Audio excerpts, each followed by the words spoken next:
નમસ્કાર દર્શક મિત્રો, આપ જોઈ રહ્યા છો YNN ન્યૂઝ. હવે જોઈએ અગત્યના સમાચાર. 2 ઓક્ટોબર 2024ના રોજ વડોદરા ભારત સ્કાઉટ અને ગાઈડ સંઘ દ્વારા 155મી ગાંધી જયંતિની ઉજવણી કરવામાં આવી, જેમાં વિવિધ શાળાઓએ ભાગ લીધો હતો. મુખ્ય અતિથિ તરીકે માન્ય યુવા સાંસદ શ્રી હેમાંગ જોશી, ભારત એસએમઈના પ્રમુખ અને વડોદરા ઇન્ટરનેશનલ મેરેથોનના મેનેજિંગ ટ્રસ્ટી તેમજ ભારત સ્કાઉટ અને ગાઈડના ઉપપ્રમુખ શ્રી સમિતિ જે શાહ અને ડીઓ કચેરીમાંથી વણજારા સાહેબ ઉપસ્થિત રહ્યા હતા, જેમનું Vadodara Bharat scout and guide સંઘના જિલ્લા કમિશનર શ્રી એલેક્ઝાન્ડર સાહેબ અને જિલ્લા સચિવ શ્રી વરુણ દેસાઈ દ્વારા આગંતુક મહેમાનોનું અભિવાદન કરવામાં આવ્યું હતું. સામાજિક જાગૃતતાને ઉજાગર કરવા હેતુથી વિવિધ શાળાઓએ પ્લાસ્ટિકનો ઉપયોગ નહીં, બાળ મજૂરી, મહિલા સુરક્ષા, કેન્સર જાગૃતિ, દારૂ અને ધૂમ્રપાન, સાયબર બુલિંગ, શિક્ષણનું મહત્વ, જાતિ સમાનતા, દવાઓ આપણા યુવાનોને દૂર લઈ રહી છે, શારીરિક સ્વાસ્થ્ય જાગૃતિ અને માનસિક સ્વાસ્થ્ય જાગૃતિ જેવા વિષયોને બાળકોએ બેન્ડ, બેનર, ચાર્ટ, નારા સાથે લોકોમાં જાગૃતતા લાવવાનો પ્રયાસ કર્યો હતો. વિવિધ શાળાના 400 સ્કાઉટ અને ગાઈડે રેલીમાં ભાગ લીધો હતો. રેલી કીર્તિસ્તંભથી શરૂ થઈને ગાંધીનગર ખાતે પહોંચી હતી. ત્યાં ગાંધીજીને પુષ્પોથી શ્રદ્ધાંજલિ આપી અને તેમનું ગમતું ભજન વૈષ્ણવજન ગાયું હતું. ગાંધીજીનો જે સંદેશો છે, સત્ય, અહિંસા, સ્વચ્છતા અને એકતાનો ભાવ પ્રદર્શિત કરવામાં આવ્યો હતો. Reporter Rahul Rajput, YNN news, Vadodara. Rally અને તમે તમારી જૂની યાદો પણ તાજા કરી.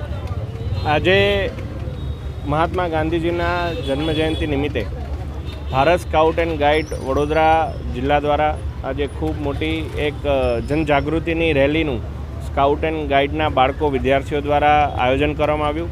મોટી સંખ્યામાં વિવિધ સ્કૂલોના માધ્યમ દ્વારા વિવિધ વિષયોને લઈને, જેમ કે બેટી બચાવો બેટી પઢાઓ હોય, સ્વચ્છતાનો વિષય હોય, કોઈ પણ સાયબર બુલિંગનો, સાયબર ક્રાઇમનો વિષય હોય, જળ સંચયનો વિષય હોય, આવા વિવિધ વિષયોને લઈને આજે મોટા જનજાગૃતિ એક પ્રભાત ફેરીનું આયોજન કરવામાં આવ્યું.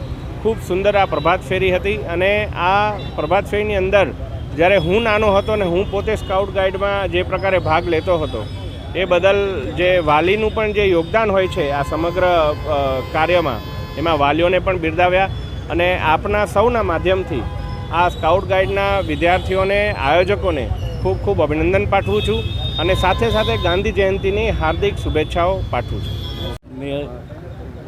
એક ભારત ગાઈડ્સ એન્ડ સ્કાઉટ્સની રેલી કાઢવામાં આવી હતી, જેમાં વિવિધ સ્કૂલના 200થી 250 વિદ્યાર્થીઓ સોશિયલ અવેરનેસ કોઝના બેનરો લઈ અને કીર્તિસ્તંભ પર ભેગા થયા હતા. ત્યાંથી વિદ્યાર્થીઓ રેલી કાઢી અને મહાત્મા ગાંધીનગર ગૃહ સુધી આ રેલી જશે, જેમાં વિવિધ પ્રકારના જે સોશિયલ મુદ્દાઓ છે એમને આવરી લેવામાં આવ્યા છે.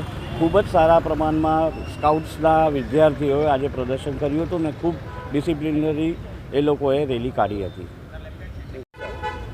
મહાત્મા ગાંધીજીની 155મી જન્મજયંતિ નિમિત્તે આજે આપણી સમક્ષ પધારેલ યુવા સાંસદ વડોદરા શહેરના ડૉક્ટર હેમાંગ જોશી સાહેબ, સાથે નિલેશભાઈ શુક્લા સાહેબ, બ્રાઇટ સ્કૂલના મેનેજિંગ ટ્રસ્ટી સિમિત સર સાહેબ અને સ્કાઉટ અને ગાઈડના બાલવીરો અને વાલીઓ મોટી સંખ્યામાં બધા ઉપસ્થિત રહ્યા અને બધા વિદ્યાર્થીઓએ નો પ્લાસ્ટિક યુઝ, સેવ ઇલેક્ટ્રિસિટી, સેવ વોટર, પેડ બચાવો, Beti Bachao, stop cyber bullying એ બધા પર છોકરાઓએ પોસ્ટર અને બેનર બનાવડાયા અને મહેનત કરી.